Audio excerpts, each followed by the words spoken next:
Okay, so welcome to Kartys Digital Marketing, and I would like to inform you that today we will be discussing about what important terms that we have discussed earlier, and if any doubts, we will clear them, and then we'll move forward to the new terms. Okay, now one of the doubts that we had was error 404. Okay, now error 404 is basically a website telling you that the page doesn't exist. Okay, or the website telling you that that page that you're looking for, the particular URL, okay, that is broken or something. Okay, so the server is not able to access that file for you. All right, so that is why you will get 404. So 404 is an error message. Okay, now if you just go to Google and type 404 error, okay, it says in a computer network communication, the HTTP 404 not found error page. So page not found, okay, as I told you, or the file not found on the server. Okay, so basically whenever you're trying to access any website, so it might happen that when you access, let's say you want to access a website called flipkart.com/about. okay, so if I go to flipkart.com/about, let me see if it's there. It should be about. Okay, so this is the complete URL. Okay, there you go. What does it say? Unfortunately, the page you're looking for has moved or deleted. This is by Flipkart. You see that? So this is an error message. Okay, so similarly, instead of this message, if it might come 404, right? So the reason why it is important for you to identify that error is because when you're doing web development, okay, at that time you will have to check all the pages, okay, whether it's live, whether everything is working fine and everyone is able to access that. Everybody is able to access all the pages. Okay, so for what you will do is you will test the website that you have made. Okay, how you will test? You will go ahead and make a list of all the pages that you have created, right? And one by one, you'll access it through a different device or through a mobile, or on a different browser. Okay, so what happens at that time is you will be able to access it. Let's say you have created a new website, and if you are able to access on your phone, it's a clear indication that everybody else will also be able to access. Okay, now if you're not able to access any particular page, and if you're getting 404 error or any other error like this, then that means that the page is moved or deleted or something is wrong with the page. So you can go back to the admin page, okay, administrator page, and fix it. Okay, we will do all that later on, how to fix all that. We'll once we do WordPress, we'll come to it. All right, so is it clear now? 404 error. So 404 error is basically error message if the page is down or the file is not available, okay, on the website. Okay, same goes with broken URL. Broken URL is also when the page, the URL itself is broken. Okay, and the server is not able to access those files or is not able to load that page. Okay, great. Any other doubts? Any other questions? Anyone? If not, we can go forward. Any questions? Okay. All right. So since no questions, we will move on to the next word, which is search parameters. Now, what are search parameters? Now, search parameter, as you can read here, it is also known as query parameter, okay, or search query parameter, which simply refers to the fact that a specific element or a criteria that is included in the search query to refine or narrow down the search result. Okay, so what is a search parameter? In simple English, okay, when you're searching for something, okay, let's say I'm searching for t-shirt on Google. Okay, did I mention what t-shirt, what type of t-shirt, which t-shirt? I didn't mention anything. I just put t-shirt, and Google will give anything which is related to t-shirt. But I want to find a white color t-shirt available near me. Okay, now white color t-shirt available near me, which means white color and near me, These are the main. So you're narrowing down, okay, the search query, right? So search parameters are those words or those keywords that you use to narrow down to a specific result. Okay. For example, if I just put football, okay, what will happen? It will give me all the result of football, right? But I don't want all the results of football. I want a specific information about football, right? So I'll say football match tonight. Okay. Then Google will know, okay, this guy is asking football match for tonight. If there is any football match, he's asking me that. So Google will find out the information and give it to me. Okay. So that is called a search parameter. Fair enough? Any questions? Any doubts? If not, we can move forward. Okay. Next is DAM or Digital Asset Management. Now, this is one of the most important term that you will come across every day in your career. Okay. Whenever you're working in any corporate world, okay, this is by default supposed to come. Okay. Now, what is DAM? What is Digital Asset Management? DAM simply refers to the fact that, okay, what are digital assets? There are three words involved, right? Digital Asset Management, right? Digital, you already know, something that you cannot touch and feel, right? But it's there digitally, okay? Electronically, it has been created. That's digital, right? Like, for example, when you take a photograph from your phone or your camera, this is a digital photo, right? Can you touch the photo? No, you can't. Can you feel the photo? No. Can you hold the photo? No, you can't, right? It is a digital format, but you can see the photo, right? You can see it, you can enlarge it, you can share it, you can send it to someone, right? But you cannot touch and feel, and it's intangible, right? So digital asset means anything which is digitally created. Okay, for example, it can be a photograph, it can be an image, it can be a video file, it can be an audio file, it can be a code, okay, a script, okay, it can be anything. Okay, your website is a digital asset. It's a collection of digital assets. Okay, now on a website we put different elements, right? We put a video, we put some photographs, we put some text, okay, and then we put some buttons, some hyperlinks, okay, we put a chat bot. All these different things are there on a website, on any website, right? So what are all these things? These are all digital assets. Okay, now as I said, any image, any video, any MP3 file or any WAV file or any PDF or any XML file or any code or anything which can be used digitally, okay, is called digital asset. Now, what is the management of it? The management of digital asset is simply referring to the fact that how do you store it, right? Where do you keep it? What is the way that you segregate the categories? Okay, for example, if I have a pen drive, okay, and all the pictures and all the sound files and all the PDFs, all my books, everything, I'll put it in one pen drive without proper folders. Do you think it will be easier for me to find one particular file? No, right? It will be much easier if I go ahead and categorize inside my pen drive. I can create folders. In one folder, I can create PDFs. In the second folder, pictures. Third folder, videos. Fifth folder, voice file or songs. Okay. The fifth folder, I can create code snippets. Okay. And then accordingly, I can keep the data.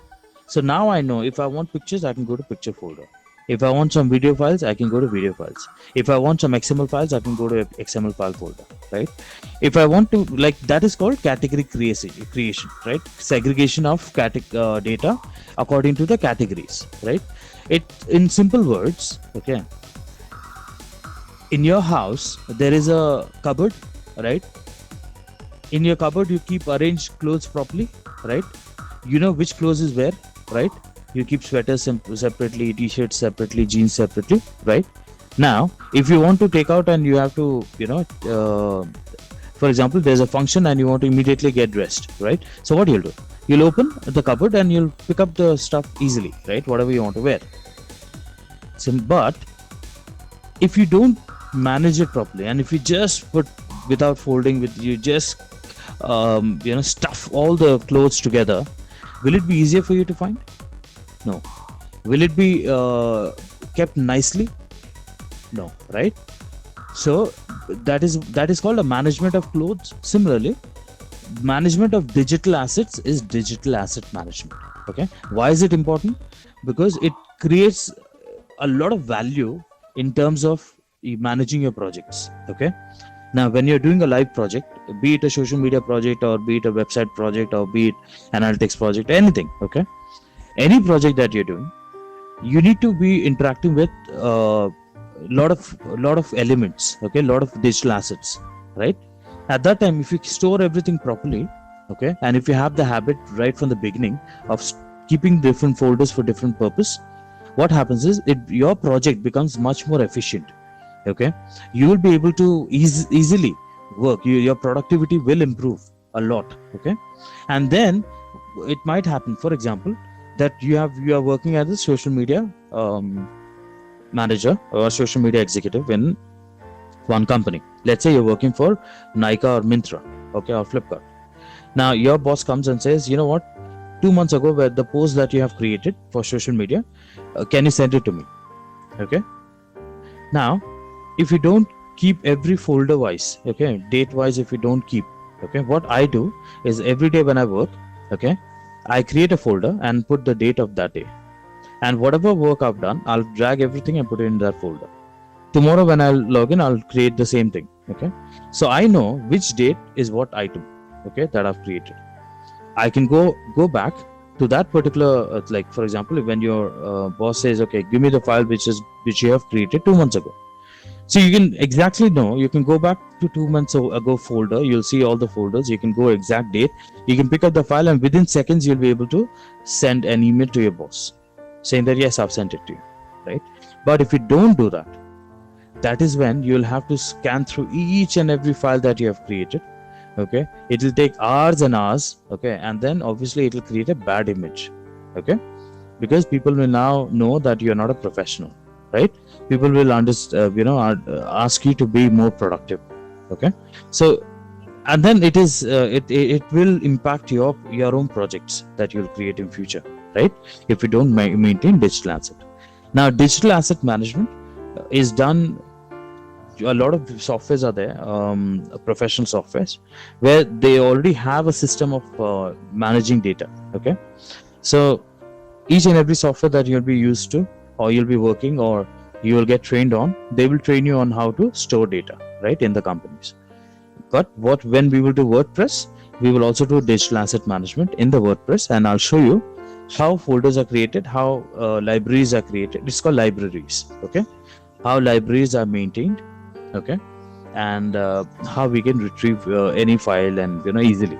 Fair enough? Any questions? Is it clear? If you have any questions, you can ask, otherwise we can move on.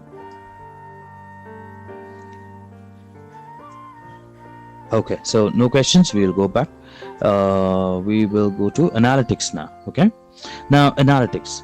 So analytics is basically, okay, what is analytics? Okay, the word analytics in English means analyzing something, the process of analyzing, right? So analytics simply means that when you have data, okay, like when you have to make a decision, okay, there are some data that your brain calculates. Okay, it happens to every human being. Okay, we make a lot of decisions in our day, right? So for example, whether what to do now, shall I go to college, or after going to college, what shall I do? Like if you're in college, if you're working somewhere, then you'll be thinking, okay, what shall I do now? Okay, so the decision what you will do based on the data which is there in your head. Now what is data? Like any information which is there, right? For example, now shall I go for movie? Okay, fine, which movie? So in your head there are already data. Okay, your it's analyzing, okay, it's this movie or that movie. Okay, shall I go for this particular time movie, or shall I go for this particular time movie, right? Now, shall I? So that kind of decision your brain makes within split seconds. Okay, that's how powerful your brain is, right? And then that is called analytics. Okay, you have an analytical brain if you keep on, making decisions, and very good decisions. Or it can be a bad decision, it can be a good decision. Doesn't matter. Well, the decision making power comes with the references that you take from data. Similarly, in digital marketing, we also have lots of data, right? We have people visiting our website, people visiting our social media, people liking our post. All that data can be gathered, can be accumulated, and there is something called Google Analytics. Now, Google Analytics is free, available by Google, where you can analyze your traffic, where you can analyze your social media presence, where you can analyze how effective your brand is working. Okay, how many people liked it, how many people didn't like it, what are the comments, everything. Okay, that all can be measured, and then after measuring that, a very good amount of data is gathered from multiple sources. Okay, and then it is presented to you as a dashboard. Okay, a dashboard report. Now it is up to you what decision you make. Now I'll tell you example. Okay, you pick, everybody puts pictures, right? Okay, you put a picture on social media. Okay, now in some of the pictures you got, let's say example, you got 1,000 likes. Okay, in one particular picture. Okay, and then other picture you uploaded, you didn't even get 10 likes. Okay, now you must be thinking, Are, how is that possible?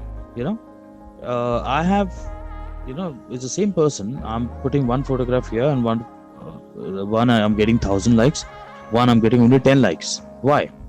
So what you're doing, analysis. Okay, now what is the data that you have? 1,000 likes and 10 likes. That's the data points. Now what is the decision you'll make? Okay, so if I keep on putting photos like this, people will like it.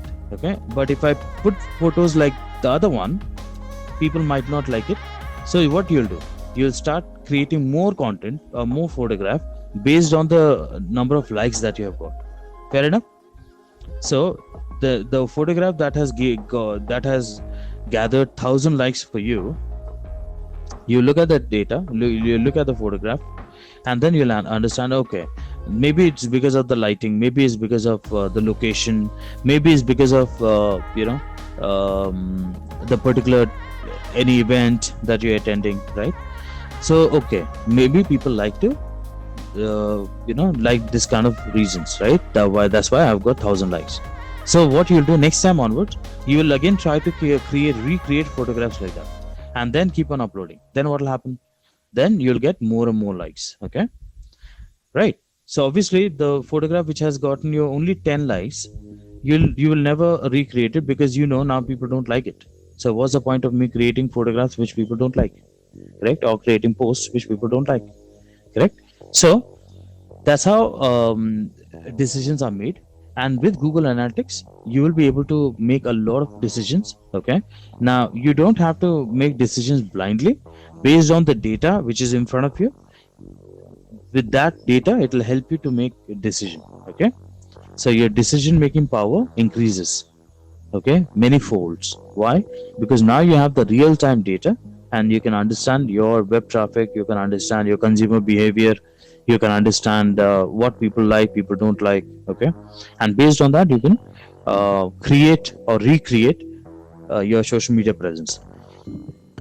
Okay, so when we do Google Analytics as a course, in the later part of the course, we will go ahead and delve into the details of what all is covered in analytics and how to do analytics, and we'll do a live project, and that will help you understand how analytics works. Okay, any questions?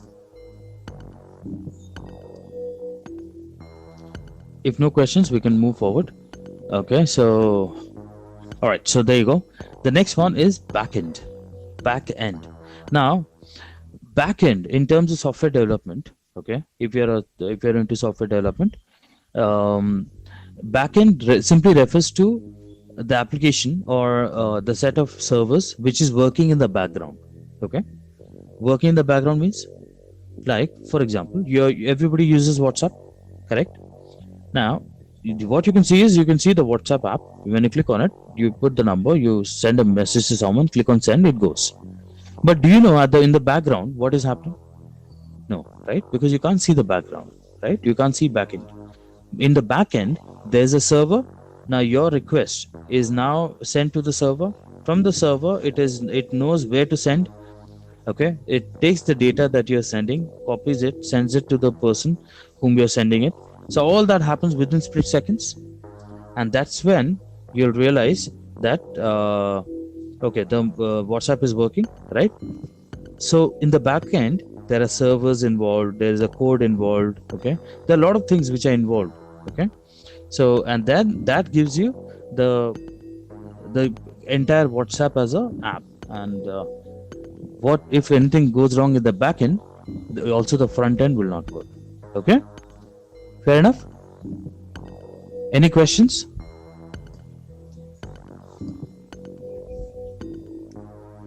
If no questions, then we will move forward.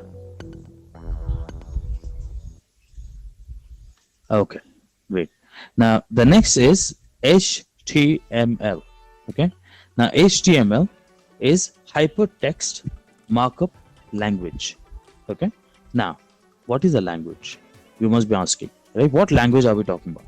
Now I am talking English language. Okay, I'm talking in English language. Why? Because you can understand English language, you can understand what I'm saying.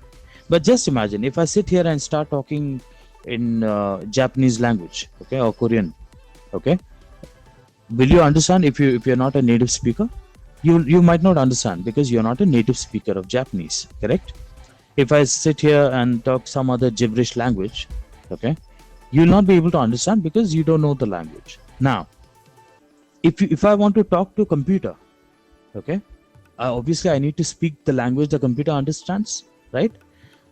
So there are different languages to interact with computer.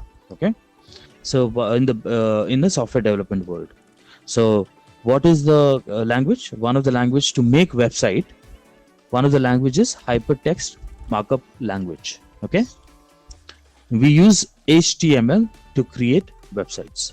Okay, now it can be used to create it's a huge topic, and it's very, very crucial that everybody learns HTML. Okay, it will help you get ahead in your career.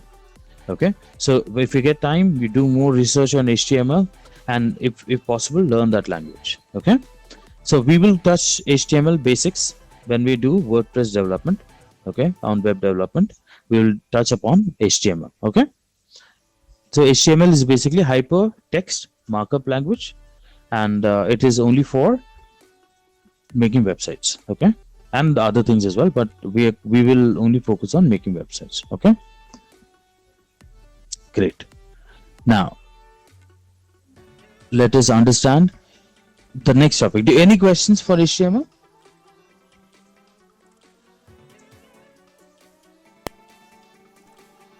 No, sir.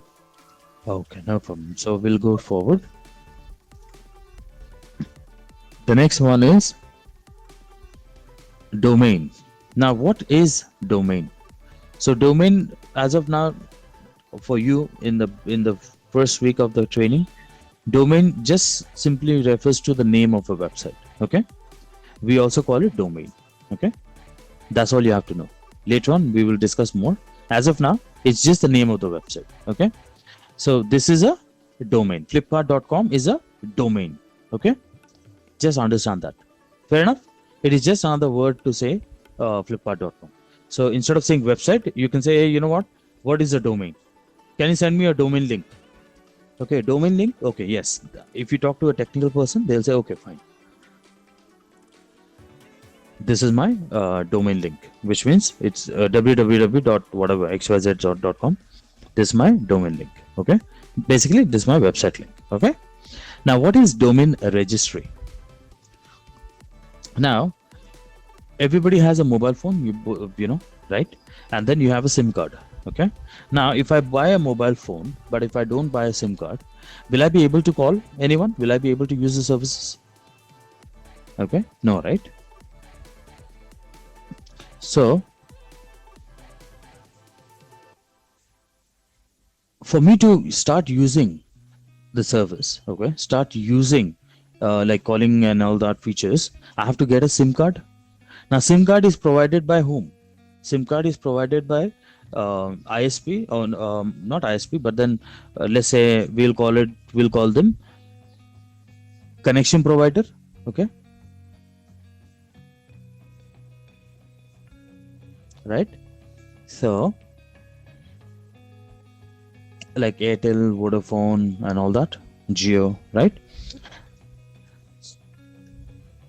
In simple words, if you have to understand, okay, if you don't so you have to buy that SIM card from Airtel, you have to recharge that, then only you'll be able to use it, correct? So in simple words, if you want to buy a website, okay, again you have to go to these companies and then you have to buy it, okay? So for example, flipkart.com. So flipkart.com, obviously the company Flipkart has bought that domain from someone, right? And then they have to pay some amount and you have to buy it, okay? Now, just like SIM card, it has validity, right? Similarly, if you don't recharge it, the validity goes out, correct? In domain also, you have validity. If you buy the domain for 1 year, after 1 year, you have to recharge again for another 1 year, okay?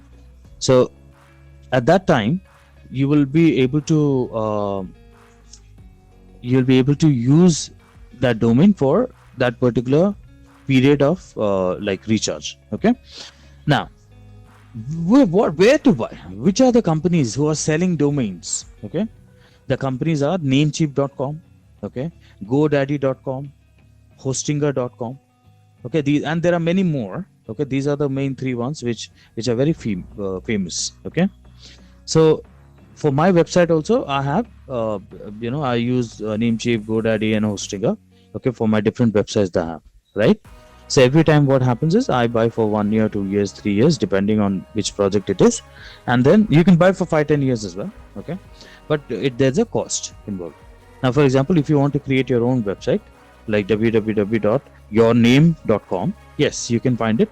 You can go to Namecheap or GoDaddy or Hostinger and search whether it's available, okay? And now, what is the logic behind if it's available? The logic is, for example, if flipkart.com, it's already bought, right? Now, if I go and try to buy flipkart.com, it will not be available for me. Why? Because if somebody else has already bought it. Now, what we need to do is we need to make sure that we change the name a little bit, okay? Like Flipkart, myflipkart.com, okay? You can try that, okay? And if it's available, you can buy that. Fair enough? So that is called domain registry. Now, where to buy websites from? Domain registries, okay? Domain registrars, okay, so to speak, okay? So any other questions on domain registry? Is it clear?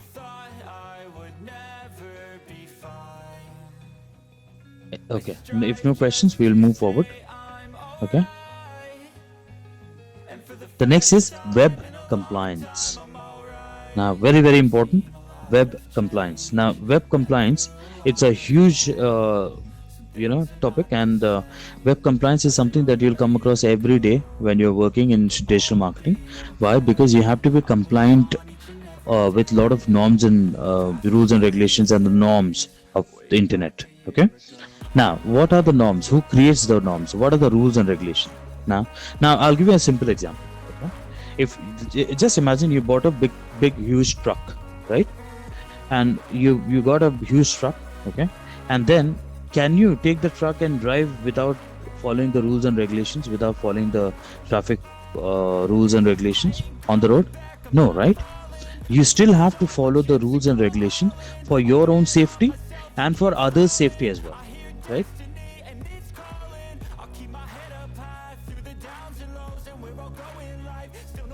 Okay.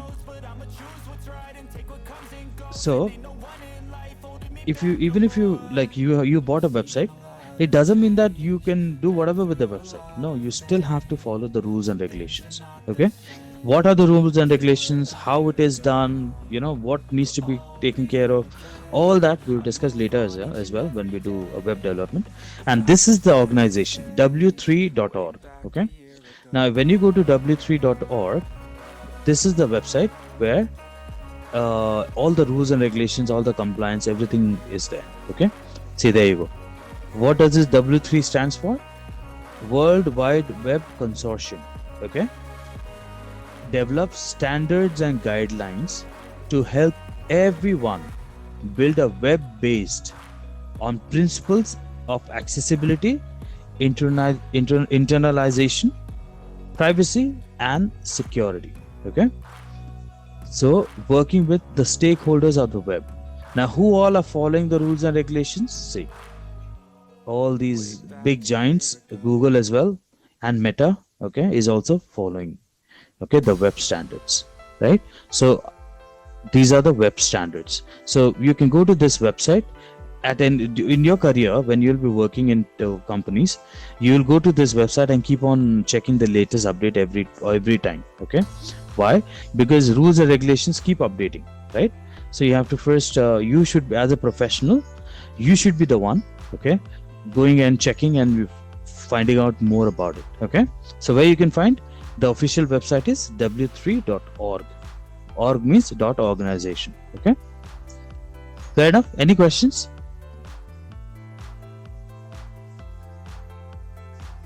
Okay, if no questions, we'll go forward. Okay, the next one is cPanel. What is cPanel? Okay, now again in the world of web development, okay, so website has two parts, right? One is front end, one is back end. I told you. Okay, now let's say a website, you want to access the website, you just put www.flipkart.com and it opens, right? Now, am I the owner of the Flipkart website? No. Am I the admin of Flipkart website? No. Can I go and make some changes that I like? I don't like the color. Can I go and change the color of this? I can't. Why? Because I don't have the access, right? I don't have the control panel access. Okay. So control panel, it basically means cPanel stands for control panel. Okay. C for control. Control panel is the administrator page of any website or any hosting plan that or hosting account that you have. Okay. Now I will show you live of how does a control panel looks like, how you can control any your own website. Now can you control someone else's website? No, you can't. Why? Because you don't have the access to control panel. Okay. So control panel basically means, now if you want to create a website, you have to create it using tools, right? You have to create it using, for example, if you're using WordPress, you have to sign into cPanel and then go to WordPress. So cPanel is very important. Without that, you cannot do anything, right? So you will get access to cPanel once you create a plan. Okay, once you go to Namecheap or GoDaddy or Hostinger, and once you register a domain, okay, your own website, then you will get, and then you buy the hosting plan, then you'll get cPanel. Okay. So what is hosting? Hosting is where the domain is hosted for the duration of the domain validity. Now what does it mean? It sounds complicated, but it simply means this. Okay. Now domain is like the website. Okay. Domain is the name of the website. Now what is hosting plan? Hosting plan is where the website is. Now, for example, I'll give you an example. Okay. Example is, you can think of hosting as a piece of land. Okay. Now, you bought a piece of land. Can you start staying in that land? No, right? It's a barren piece of land. It doesn't have anything. It's just a piece of land. Can you start living there? No. Where will you sleep? Where will you cook? Where will you eat? Right? There's nothing. But on that land, you make a building. Okay, you make your own house. Now once you make your own house, once you make your own building, inside that you can create rooms and all, you can sleep, you can cook and all that, right? So you can start living there. So the land is the hosting.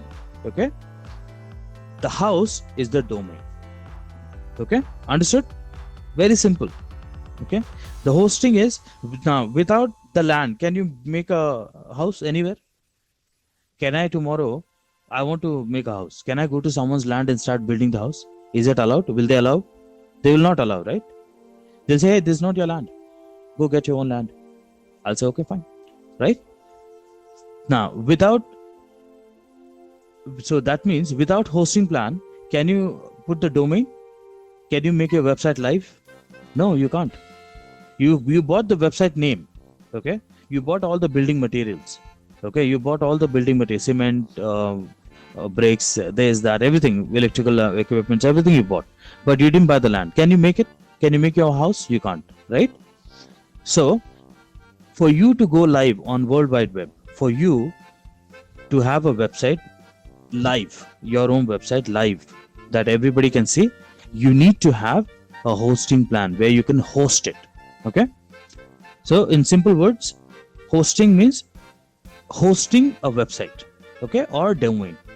Okay, now hosting plan also has validity, okay, domain also has validity. Everything you have to recharge. You can buy for 1 year, 2 years, 3 years, whatever, how much years you want, you can buy. Okay, and then validity goes off, then your website will go down. Okay, so if you want your website not to go down, you have to make sure that it's auto renewed.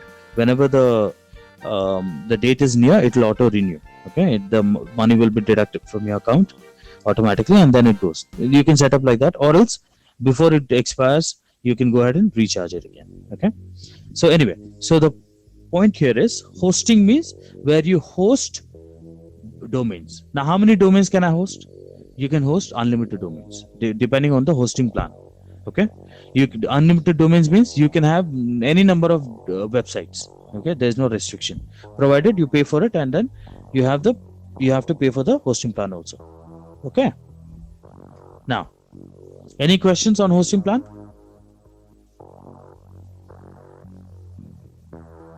Any questions on hosting plan, or it's all clear?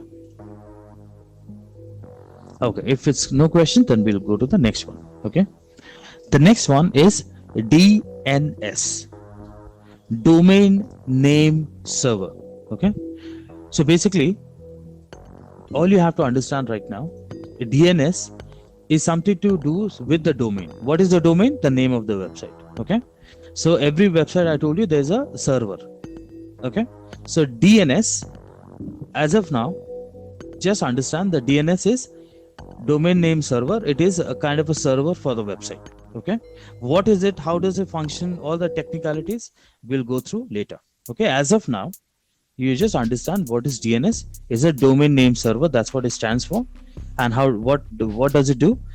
It helps to have this website live, okay, by using the server naming convention. Okay, what is all that, we'll discuss later. Okay, but as of now, just understand the full form, DNS. Okay, now what is MX record? Okay, similarly, just like DNS, okay, MX record is also a technical word. Okay, basically MX record stands for mail exchange record. Okay, now what is mail exchange? Now every website you go, okay, you have your own website. Let's say you have your own website, and then once you have your own website, you create, let's say you created www. Let's say Joseph has created joseph.com.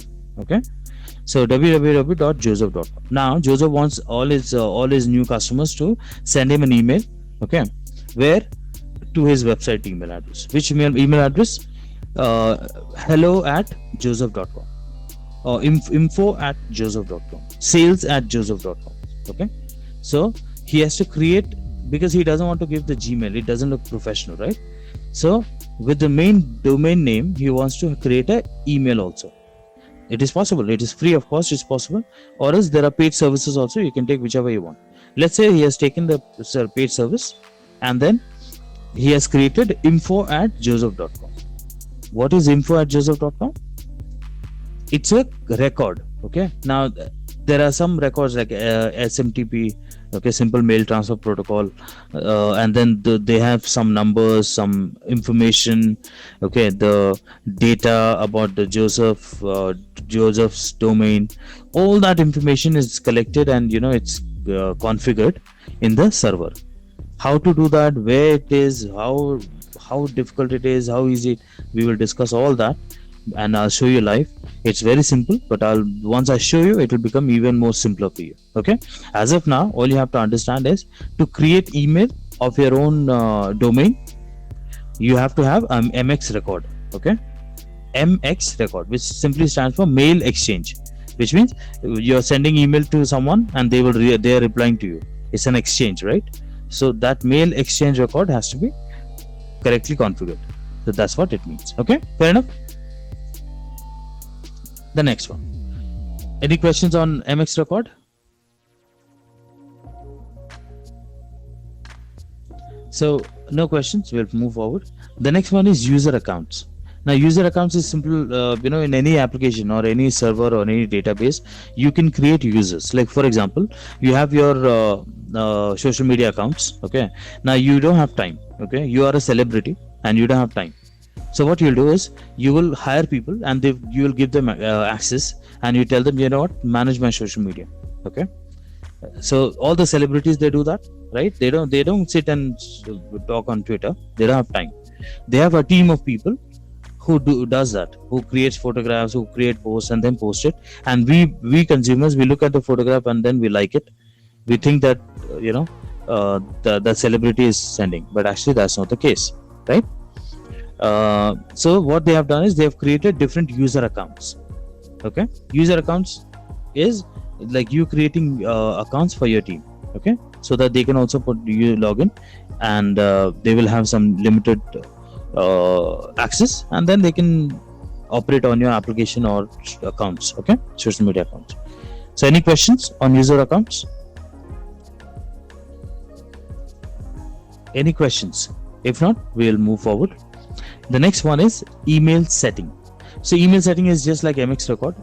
As I said, setting up of SMTP. SMTP stands for simple mail transfer protocol. Okay, simple mail transfer protocol.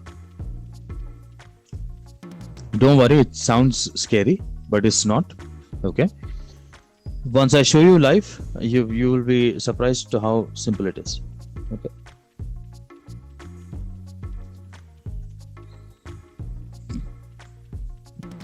Okay, let me just check here.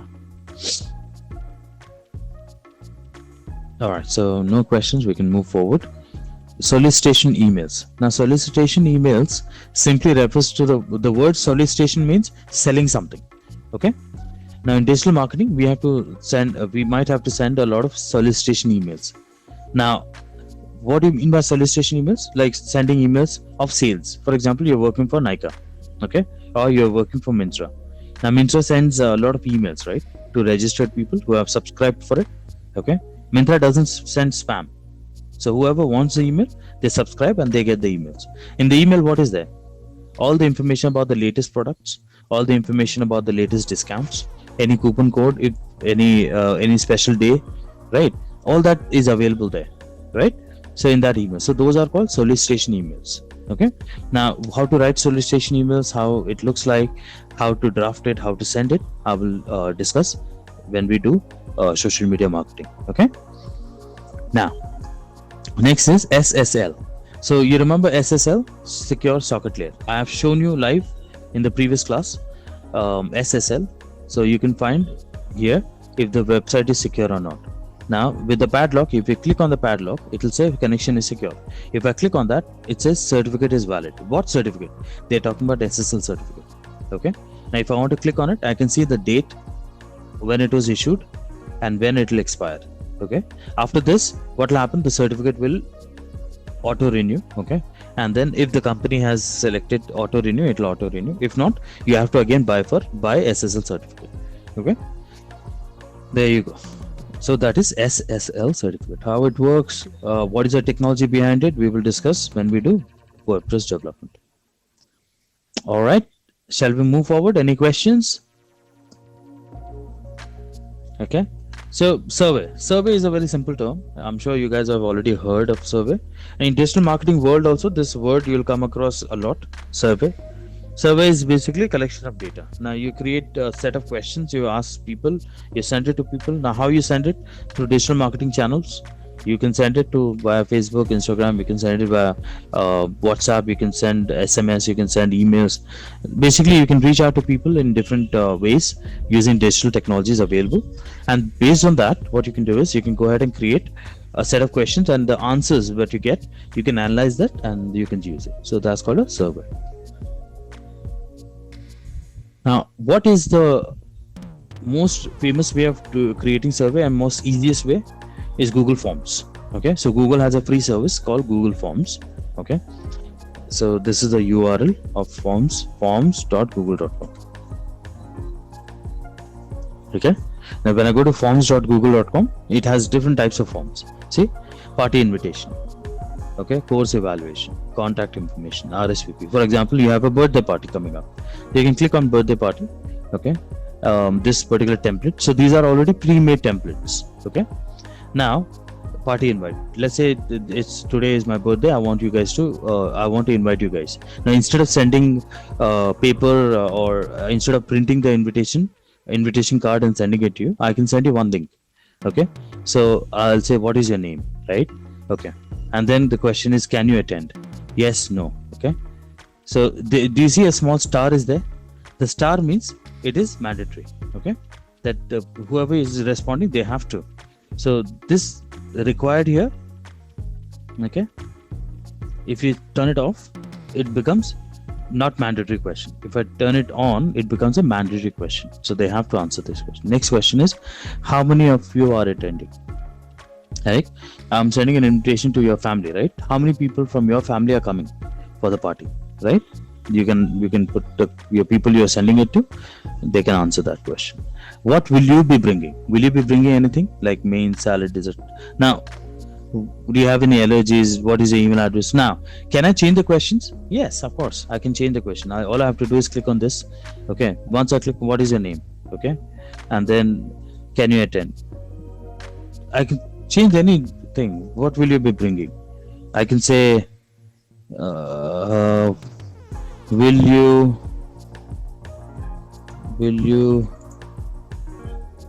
bring fresh fruits? Okay, will you bring fresh fruits? And I can change these options also. If I click on it here, okay, and I can delete it, I can put new, yes, no, I can put anything. Okay, so this is called Google Forms. And then once I'm ready with the form, there's a send button. When I click on send, there is an email. See, I can send an email to anyone. Okay, or what I can do is, there is a link. This second option is a link, so I can copy this link, okay, and send it to people. Okay, like I can copy and send it to anyone on WhatsApp and they'll get this. Or I can, this is called embed. Embed means I can embed this form in my website. Okay, how to do embedding and all that we'll learn, okay, later on. But as of now, this email and link is fine, fair enough. Okay, so that's how. Now, for example, a lot of people for marriage invitations also, they don't use cards. Why? Because there's no point.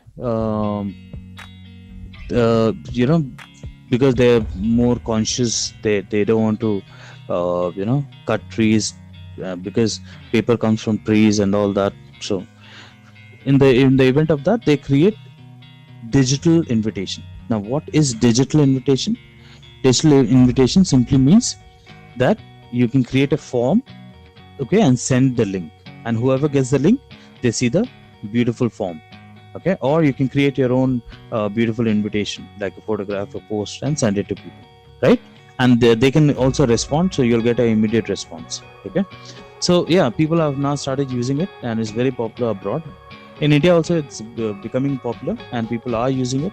So I think it's a great opportunity for everyone to start using and embracing technology there, right? So that is where Google Form is. It's a survey tool. Okay, now what we'll do is we'll end here. Any questions on Google Form?